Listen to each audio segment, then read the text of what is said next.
Comme vous le savez certainement, en ce moment c'est la Coupe du Monde de football. Et d'ailleurs, si vous ne le savez pas, dites-moi comment c'est possible avec toutes les pubs et tous les gens qui en parlent, surtout que la France est plutôt bien partie pour gagner la Coupe du Monde. Et ça, c'est plutôt cool. Donc aujourd'hui, on va voir 3 animés à regarder pendant la Coupe du Monde. Vous l'aurez compris, ce sont des animés de foot.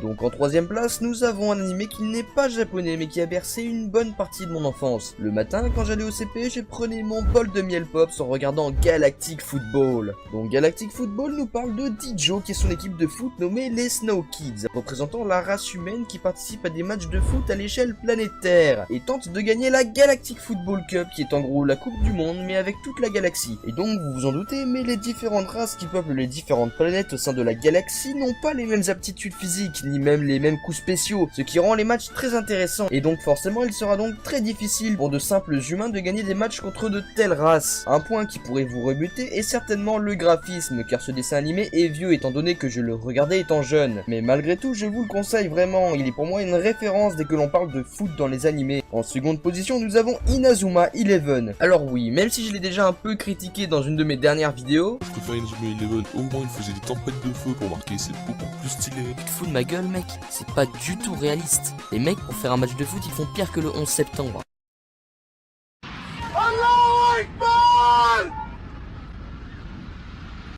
en vrai j'aime beaucoup cet animé, et d'ailleurs je crois que c'est le seul animé qui m'avait fait jouer au foot en primaire. Donc dans cet animé on va suivre Mark Evans, un joueur de foot qui rêve de gagner la Coupe du Monde en tant que gardien de but avec des techniques cultes telles que la main céleste ou encore la main magique. Et le truc qui me fait le plus rire dans Inazuma Eleven, c'est l'antagoniste qui va former des équipes de foot avec des procédés interdits pour battre l'équipe de Mark Evans. Le mec est tellement dark qu'il est enfermé chez lui devant un PC, les volets fermés pour regarder un match de foot. Moi j'appelle ça un autiste, hein, vous appelez ça comme vous voulez, mais cette personne n'est pas normale. Mais le personnage que je préfère dans Inazuma Eleven, le joyau aux jambes de feu, et encore une fois les jambes de feu de Kylian Mbappé, n'est autre que Axel Blaze. C'est un peu comme le Sasuke du football, il a un passé sombre, personne ne peut le comprendre, et en plus comme Sasuke il maîtrise le feu. Il lui manque plus que les Sharingan et c'est un Uchiwa le mec. Enfin bref, en première place de ce top, nous avons le célèbre et unique, que dis-je, l'indétrônable Captain Tsubasa alias Olive Tom. Et le truc qui est grave cool avec cet animé, c'est qu'ils en ont fait un remake hyper cool, et d'ailleurs j'ai déjà parlé de ce remake dans une de mes précédentes vidéos. Ça s'affiche en haut à droite de ton écran actuellement. Et ouais, la petite technique commerciale. Non mais, c'est aussi ça être un youtubeur de qualité. Moi je dis, ça mérite un petit like, mais bon. Bref, pour en revenir à nos moutons, l'opening du remake pète sa mère, sérieux, je le kiffe.